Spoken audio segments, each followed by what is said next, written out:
안녕하세요. 혹시 최근에 심근경색, 정말 큰일이죠. 이런 일을 겪으셨거나 아니면 주변에 이런 분이 계셔서 회복 과정, 이거 어떻게 해야 하나 많이 궁금하시죠? 네, 걱정이 많으실 겁니다. 아마 가장 큰 걱정은 그거 같아요. 다시 심장이 아프면 어떡하지? 하는 그런 두려움이요. 그래서, 그냥 움직이지 말고 무조건 쉬는 게 답아닐까? 이런 생각도 드실 거고요. 충분히 그럴 수 있습니다. 네, 바로 이 부분에 대해서 오늘 저희가 좀 깊이 파고들어 보려고 합니다. 저희에게 공유해 주신 건강장수채널에 심근경색 후 생명을 살리는 운동 전략 이 자료가 있거든요. 네, 아주 좋은 자료입니다. 이걸 바탕으로 왜 회복기의 운동이 그냥 하면 좋은 정도가 아니라 정말 필수적인지, 그리고 또 어떻게 하면 안전하게 또 효과적으로 다시 몸을 움직일 수 있는지 그 핵심 내용들을 좀 짚어보겠습니다.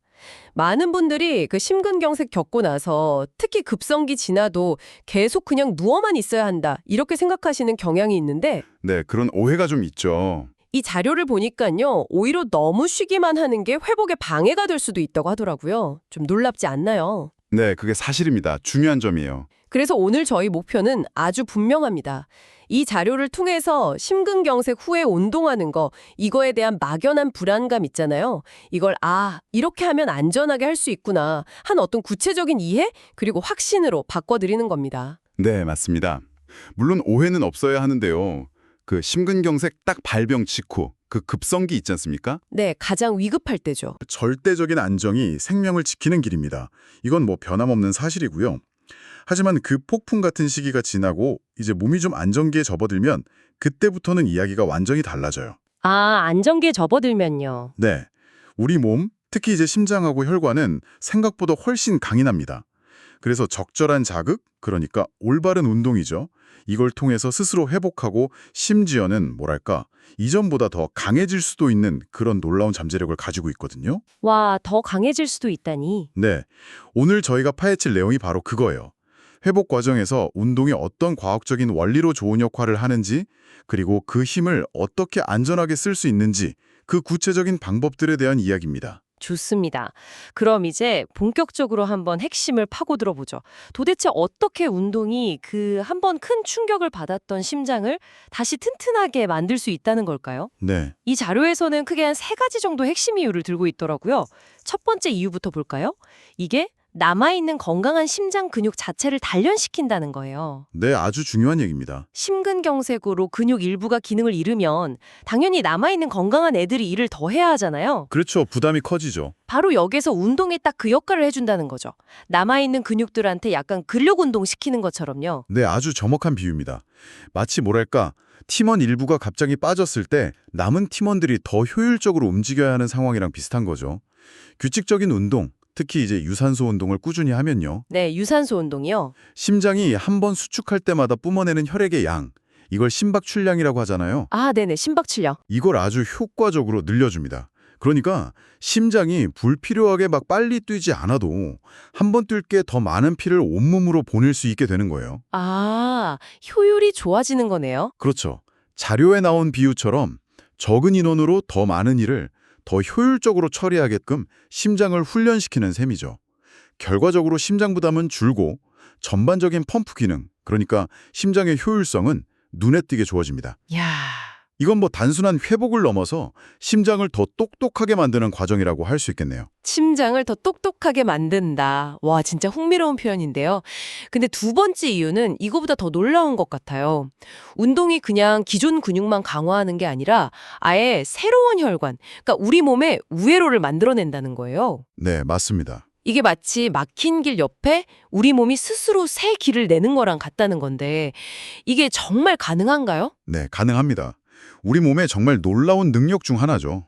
여기서 핵심 키워드가 바로 측부혈관이라는 겁니다. 영어로는 collateral circulation이라고 하는데요. 측부혈관이요? 네, 원래 있던 혈관이 좀 좁아지거나 막히는 경우를 대비해서 우리 몸은 원래 아주 미세한 수준의 우회 혈관들을 가지고 있어요. 근데 꾸준한 유산소 운동은 이 잠자고 있던 혈관들이 막 성장하고 발달하도록 아주 강력하게 자극을 주는 역할을 합니다. 자극을 줘서 키우는 거군요. 그렇죠. 한번 상상해 보세요. 만약에 기존에 있던 관상동맥이 다시 좀 좁아지거나 막히는 그런 안타까운 상황이 생기더라도 이 잘 발달된 측부 혈관들 있잖아요. 네. 얘네들이 심장 근육으로 피를 계속 보내주는 자연 발생적인 비상 통로 역할을 해줄 수 있는 거예요. 와, 자연 발생 비상 통로. 네, 일종의 뭐랄까 자연적인 스텐트나 우회로 같은 거죠. 자료에서는 이걸 몸이 스스로 만드는 생명의 예비 도로망 이렇게 표현했더라고요. 이야, 정말 멋진 표현이네요. 생명의 예비 도로망. 그렇죠. 운동을 통해서 우리 몸의 그 자연 치유력, 또 적응력을 극대화시키는 거죠. 장기적인 안전을 생각할 때 이보다 더 든든한 보험은 없을 겁니다. 와, 몸이 스스로 그런 길을 만든다니 진짜 대단한데요. 그럼 세 번째 이유는 뭔가요? 앞에 두 개가 심장 자체를 강하게 하고 또 비상통로 만드는 거였다면 세 번째는 좀 더 근본적인 문제 해결에 초점을 맞추는 것 같아요. 네, 맞습니다. 바로 심근경색의 근본 원인을 제거하는 데 도움을 준다는 거죠. 자료에서도 고혈압, 당뇨, 고지혈증, 비만 이런 위험 요인들이 결국 혈관을 망가뜨려서 심근경색을 일으킨다고 지적하잖아요. 그렇죠. 그게 문제의 시작이죠. 운동이 이 모든 문제들을 한꺼번에 관리할 수 있는 아주 강력한 무기가 될 수 있다, 이런 의미군요. 그렇습니다. 이 세 번째 이유가 어쩌면 재발 방지에 있어서는 가장 핵심적인 부분일 수도 있어요. 운동은 단순히 칼로리 태우는 걸 넘어서 우리 몸의 대사 시스템 전체에 아주 긍정적인 영향을 미칩니다. 아, 대사 시스템 전체에. 네, 구체적으로 보면 규칙적인 운동은 혈관을 좀 더 부드럽게 하고 혈액순환을 좋게 해서 혈압을 낮추는 데 직접적인 도움을 주고요. 혈압 관리에 좋군요. 네, 또 근육이 혈액 속에 포도당을 더 효과적으로 쓰게 만들어서 혈당 조절 능력도 향상시켜요. 이건 특히 당뇨병 있는 분들한테 정말 중요하죠. 네네. 콜레스테롤 면에서도 보면 운동은 몸에 좋은 HDL 콜레스테롤 수치는 높여주고 혈관 막는 주범인 나쁜 LDL 콜레스테롤하고 중성지방 수치는 낮춰주는 효과가 있습니다. 좋은 건 올리고 나쁜 건 내리고. 그렇죠. 마지막으로 체지방 감소, 이건 그 자체로 심장의 부담을 직접적으로 덜어주는 효과가 있고요. 즉, 운동은 단순히 과거의 상처를 회복시키는 걸 넘어서 앞으로 또 다른 심혈관 질환이 생길 위험 자체를 낮추는 아주 근본적인 예방책 역할을 하는 겁니다. 예방까지 되는 거군요. 네. 물론 의사 선생님이 처방해 주신 약물 치료도 매우 중요합니다. 하지만 운동은 약물만으로는 얻기 힘든 전신적인 건강 개선 효과를 주고 약물 치료랑 같이 할 때 아주 강력한 시너지 효과를 낼 수 있습니다. 네. 와, 운동이 왜 필수적인지 정말 확실하게 알겠습니다. 심장 자체도 강하게 하고 비상도로까지 만들고 심지어 병의 근본 원인까지 관리해 준다니 이건 뭐 안 할 이유가 없네요, 정말. 그렇죠. 이론적으로는 그렇습니다. 하지만 머리로는 알겠는데 막상 딱 운동을 시작하려고 하면 괜찮을까? 나 진짜 괜찮을까? 혹시 운동하다가 더 안 좋아지는 건 아닐까? 이런 두려움이 드는 것도 사실이에요. 이런 마음 너무 당연한 거겠죠? 당연하죠. 그럼요. 큰일을 겪으셨으니까 조심스러운 마음이 드는 건 지극히 정상적이고 또 필요한 마음입니다. 그래서 이 자료에서도 그냥 무작정 운동하세요 이렇게 말하는 게 아니에요. 네. 병원에서 실제로 시행하는 전문적인 심장 재활 프로그램이라는 게 있거든요. 그 원리를 바탕으로 해서 집에서도 안전하게 따라할 수 있는 아주 체계적인 3단계 운동 전략을 제시하고 있습니다. 핵심은 점진적으로 그리고 안전하게 시작하는 겁니다. 네. 바로 그 3단계 전략. 그게 궁금했습니다. 첫 번째 단계부터 좀 차근차근 알아볼까요? 1단계, 퇴원 직후부터 약 4주까지. 이때 핵심 목표는 뭐 거창한 운동 효과를 바라는 게 아니고요. 네, 그게 아니죠. 다시 움직임에 익숙해지는 것. 딱 이거라고 하더라고요. 처음에는 한 10분 정도. 아주 가벼운 걷기부터 시작하라고 권하는데 솔직히 10분 걷는 게 이게 운동이 되나? 싶을 수도 있잖아요. 그렇죠. 그렇게 생각하기 쉽죠. 근데 자료에 따르면 이때는 걷는다는 그 행위 자체가 심리적으로 위축된 마음을 회복시키고 또 신체적으로도 심장한테 이제 다시 움직일 준비하자 이런 긍정적인 신호를 보내는 아주 중요한 과정이라고 강조해요. 맞습니다. 신호가 중요한 거죠. 중요한 건 매일 꾸준히 그리고 절대 무리하지 않는 선에서 뭐 집안이나 아파트 단지처럼 안전하고 익숙한 환경에서 천천히 걷는 것. 이게 중요하다고 하네요. 네, 정확합니다. 이 초기 단계에서는 운동의 양이나 강도 이런 거보다는 안전, 그리고 습관 형성, 여기에 모든 초점을 맞추는 게 중요해요. 마치 오랫동안 안 썼던 기계 다시 길들이듯이 우리 몸이 운동이라는 자극에 다시 안전하게 적응할 시간을 충분히 주는 거죠. 아, 길들이는 시간이군요. 네. 여기서 조급해하면 오히려 탈이 날 수 있어요. 아, 남들보다 뒤처지는 거 아니야? 이런 생각보다는 오늘 10분 걸었네? 그럼 내일은 11분 걸어볼까? 하는 아주 작은 성취에 집중하는 게 장기적으로 훨씬 더 안전하고 효과적인 접근법입니다. 네, 조급해하지 않고 천천히 시작하는 것 꼭 명심하겠습니다. 자, 그럼 몸이 어느 정도 움직임에 익숙해졌어요. 그 다음은 어떻게 해야 할까요? 2단계, 운동 시작 후 약 1개월에서 6개월까지. 네, 이제부터는 슬슬 본격적으로 들어가는 거죠. 네, 이때부터는 본격적으로 심폐 기능을 향상시키기 위해서 운동량을 점진적으로 늘리는 시기라고 합니다. 2단계의 핵심은 바로 유산소 운동인데요. 그렇죠. 유산소 운동이 중요합니다. 유산소 운동이라는 게 숨이 어느 정도 차오르긴 하는데 옆 사람이란 대화는 할 수 있을 정도, 그 정도 강도로 지속할 수 있는 운동, 예를 들면 뭐 걷기, 자전거 타기, 수영 이런 것들이죠. 네, 맞습니다. 이 자료에서 가장 안전하고 효과적으로 추천하는 유산소 운동은 역시 걷기더라고요. 이전 단계보다는 속도를 조금 높여서 옆 사람이랑 편안하게 대화는 가능한데 노래를 부르기는 약간 숨찬 정도. 네, 그 정도 강도 딱 좋죠. 그 정도 강도로 일주일에 한 3번에서 5번 정도, 한 번 할 때 30분 이상 꾸준히 하는 것을 목표로 삼으라고 합니다. 근데 걷기 말고 다른 옵션도 좀 있나요? 예를 들어서 무릎 관절이 좀 안 좋다거나 아니면 체중 부담이 있어서 걷기가 좀 힘든 경우도 있을 텐데요. 아, 네. 좋은 질문입니다. 당연히 그런 경우를 위한 대안들도 자료에서 제시하고 있어요. 무릎이나 발목 관절에 부담을 좀 덜 주고 싶다 하시면 고정식 자전거 타기가 아주 좋은 선택지가 될 수 있습니다. 아, 실내 자전거요? 네. 안장 높낮이 잘 조절해서 무릎에 부담 안 가게 하고 처음에는 저항 거의 없이 가볍게 시작하는 게 좋고요. 또 수영이나 아쿠아로빅 같은 수중 운동도 아주 적극적으로 추천됩니다. 물속에서 하는 운동이요? 네. 물의 부력 덕분에 체중 부담이 거의 없어서 관절이 아주 편안하고요. 동시에 물의 저항이 자연스럽게 전신 근육을 쓰게 만들어서 근력 향상에도 간접적인 도움을 줄 수 있습니다. 오, 일석이조네요. 그렇죠. 이 2단계에서 유산소 운동이 중요한 이유는 아까 말씀드린 심폐기능 향상도 있지만 우리 몸의 그 자연 우회로, 즉 측부혈관 발달을 촉진하는 데 가장 효과적이기 때문이에요. 아, 그 예비 도로망 만드는 거요? 네, 맞습니다. 자료에서 제시된 대화는 가능하지만 노래는 힘든 정도라는 그 강도의 기준이 있잖아요. 이게 특별한 심박수 측정 장비 없어도 비교적 안전하게 자기한테 맞는 운동 강도를 찾을 수 있는 아주 실용적인 지표가 됩니다. 그렇군요. 걷기, 고정식 자전거, 수영 이런 다양한 유산소 운동을 통해서 심폐기능을 꾸준히 향상시키는 게 2단계의 핵심이네요. 자, 이제 마지막 3단계입니다.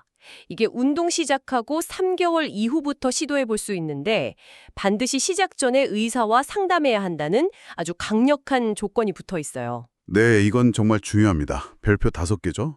2단계에서는 드디어 근력 운동을 조심스럽게 추가하는 걸 고려해 볼 수 있다고 합니다. 사실 많은 분들이 아니 심장 아픈 사람이 무슨 근력 운동이야, 큰일 나는 거 아니야? 이렇게 오해하시는데 자료 보니까 꼭 그렇지만은 않다고 하네요. 네, 그 부분이 정말 중요한 오해 중 하나입니다.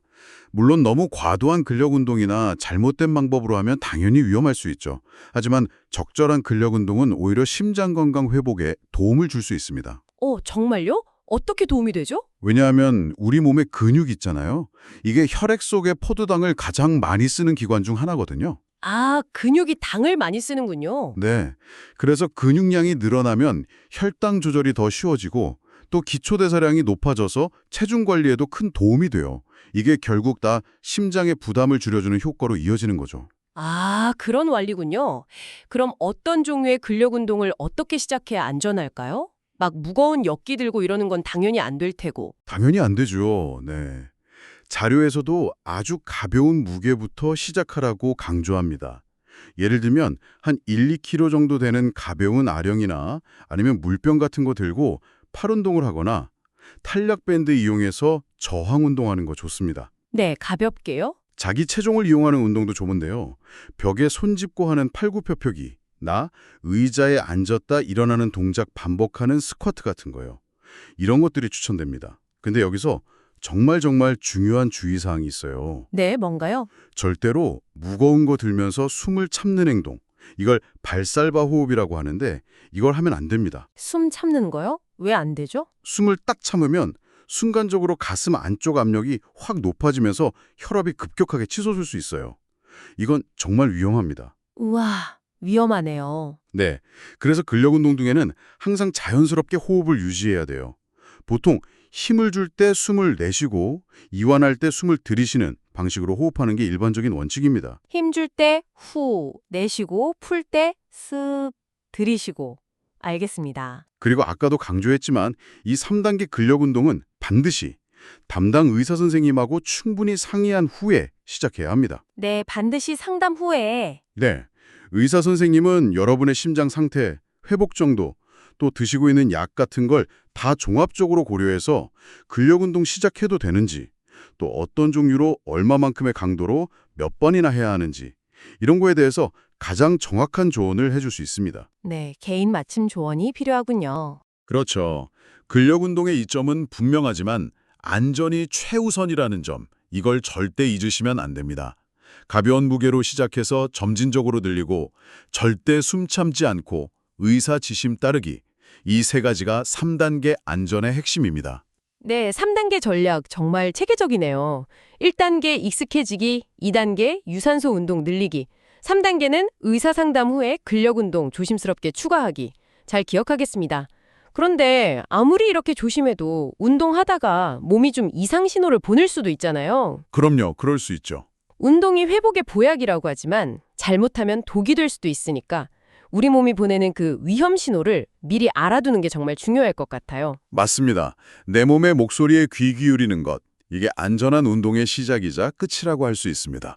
이 자료에서도 운동 중에 다음과 같은 증상이 나타나면 즉시 운동을 멈추고 쉬어야 하고, 만약 증상이 안 사라지거나 자꾸 반복되면 반드시 병원에 가서 진료를 받아야 한다고 아주 강력하게 경고하고 있습니다. 어떤 증상들인가요? 이건 진짜 꼭 기억해둬야 할 것 같은데요. 네, 이건 꼭 기억해 두셔야 합니다. 첫째, 예전에 겪었던 그 심근경색 증상하고 비슷한 가슴 통증, 아니면 뻐근함, 압박감, 뭔가 불편한 느낌. 이건 절대 가볍게 넘기면 안 됩니다. 가슴 쪽 불편감이요? 네. 둘째, 갑자기 현기증이 나거나 심하게 어지러운 느낌, 눈앞이 하얘지는 느낌 같은 거요. 어지럼증. 셋째, 평소랑 다르게 숨쉬기가 너무 어렵거나 아니면 극심한 피로감이 확 몰려오는 증상. 숨쉬기 어렵거나 너무 피곤할 때. 넷째, 이유 없이 식은땀이 줄줄 나거나 속이 메스꺼운 경우. 이 네 가지 신호는 꼭 기억하셔야 해요. 네. 이게 심장이나 뇌로 가는 혈액 공급에 문제가 생겼거나 아니면 자율신경계에 이상이 생겼다는 아주 중요한 경고일 수 있거든요. 운동 중에는 항상 자기 몸 상태를 아주 세심하게 살피고 이 중에 하나라도 느껴지면 그냥 즉시 운동 멈추고 쉬는 게 안전을 위한 최우선 원칙입니다. 괜찮아지겠지 하고 무리하는 거 절대 금물입니다. 네, 가슴 통증, 어지럼증, 극심한 피로 또는 호흡곤란, 그리고 식은땀이나 메스꺼움, 이 네 가지 위험 신호 반드시 기억하겠습니다. 그 외에도 안전을 위해서 좀 지켜야 할 약속 같은 것들이 있을까요? 네, 몇 가지 중요한 기본적인 안전수칙들이 있습니다. 이것도 자료에서 강조하는 내용인데요. 첫째, 운동 시작하기 전에 한 5분에서 10분 정도 가벼운 스트레칭이나 제자리 걷기 같은 준비 운동, 그리고 운동 끝나고 나서도 5분에서 10분 정도 정리 운동, 이거는 필수입니다. 준비 운동, 정리 운동 꼭 해야 되는군요. 네, 갑자기 운동을 시작하거나 팍 멈추면 심장에 부담을 줄 수 있거든요. 그래서 서서히 심박수를 올리고 또 서서히 내리는 과정이 중요합니다. 둘째, 너무 춥거나 너무 더운 날씨, 특히 폭염이나 한파 속에서 야외 운동하는 거는 피하는 게 좋습니다. 날씨 영향도 있군요. 그렇죠. 급격한 온도 변화는 혈관에 부담을 줄 수 있어요. 셋째, 너무 이른 새벽이나 너무 늦은 밤 시간대보다는 활동 시간대에 운동하는 게 혹시 모를 응급 상황이 생겼을 때 대처하기가 좀 더 용이할 수 있습니다. 네, 그것도 그렇겠네요. 넷째, 공복 상태. 그러니까 배가 너무 고플 때나 아니면 밥을 너무 많이 먹은 직후에 운동하는 것도 피하는 게 좋습니다. 식사 시간도 중요하군요. 네. 공복 시에는 저혈당 위험이 있을 수 있고 과식 직후에는 소화시키려고 피가 위장 쪽으로 몰려서 상대적으로 심장에 부담이 갈 수 있거든요. 보통 식사하고 한 1시간에서 2시간 정도 지난 후에 운동하는 것이 일반적으로 권장됩니다. 준비 운동, 정리 운동 꼭 하고, 날씨랑 시간대도 고려하고, 식사 시간도 조절하고, 어떻게 보면 사소해 보일 수 있지만 안전을 위해서는 꼭 지켜야 할 약속들이네요. 그렇습니다. 이런 지침들이 운동 효과는 최대한으로 끌어올리고 또 부상이나 심혈관계 부작용 위험은 최소화하기 위한 아주 기본적인 안전장치라고 보시면 됩니다. 특히 준비 운동하고 정리 운동은 심혈관계 부담 줄이는 것뿐만 아니라 근육이나 관절 부상 예방에도 매우 중요하니까요. 조금 귀찮더라도 꼭 습관을 들이시는 게 좋습니다. 네, 알겠습니다. 심근경색이라는 정말 힘든 시간을 용감하게 지나오신 당신, 여기까지 오시느라 정말 애쓰셨습니다. 오늘 저희가 이 건강장수 채널 자료를 통해서 함께 살펴본 것처럼요. 그 어두웠던 터널의 끝이 그냥 좌절이 아니라 오히려 더 건강한 삶을 향한 새로운 시작점이 될 수 있습니다. 네, 희망을 가지셔야죠. 운동은 단순히 그냥 몸을 움직이는 행위를 넘어서요. 당신의 그 소중한 심장에 새로운 활력을 불어넣어주고 또 다시는 쓰러지지 않겠다는 스스로와의 어떤 굳은 약속, 다짐이 될 수 있습니다. 처음에는 두려움이 앞설 수 있어요. 하지만 괜찮습니다. 네, 천천히 하면 됩니다. 자료의 조언처럼 아주 천천히, 정말 아주 조금씩, 어제의 나보다 딱 1분만 더 걸어보자. 이런 마음으로 꾸준히 실천해 보세요. 당신의 심장은 당신의 노력, 그러니까 운동이라는 최고의 보약에 분명히 긍정적으로 응답할 겁니다. 네, 이 회복의 여정이라는 게 단순히 신체적인 기능을 되찾는 것 이상이에요. 자신의 건강에 대한 주도권을 스스로 되찾고 또 삶의 활력을 회복하고 자신감을 다시 쌓아가는 아주 소중한 과정입니다. 하루하루의 작은 노력이 쌓여서 분명히 더 건강하고 활기찬 미래를 만들어갈 것이라고 저는 믿습니다. 이건 미래의 당신을 위한 가장 확실하고 가치 있는 투자가 될 겁니다. 네, 정말 좋은 말씀입니다. 마지막으로 이런 질문을 한번 던져보면서 마무리하고 싶습니다. 단순히 심장이 튼튼해지는 것을 넘어서요. 이렇게 조심스럽게 다시 몸을 움직이고 또 부드러운 활동을 되찾아가는 그 과정 자체가 그 두려웠던 사건 이후에 당신과 당신의 몸 사이의 관계를 어떻게 좀 긍정적으로 변화시킬 수 있을까요? 의미 있는 질문이네요. 어쩌면 이전에는 너무나 당연하게 여겼던 그 걷는다는 것, 움직인다는 것의 소중함을 새롭게 발견하면서 스스로에 대한 어떤 믿음과 자신감을 우리가 예상치 못했던 방식으로 키워나갈 수 있지 않을까요? 이 질문에 대한 답을 앞으로 꾸준히 실천하시면서 당신 스스로 찾아가는 그런 의미 있는 여정이 되시기를 진심으로 응원하겠습니다.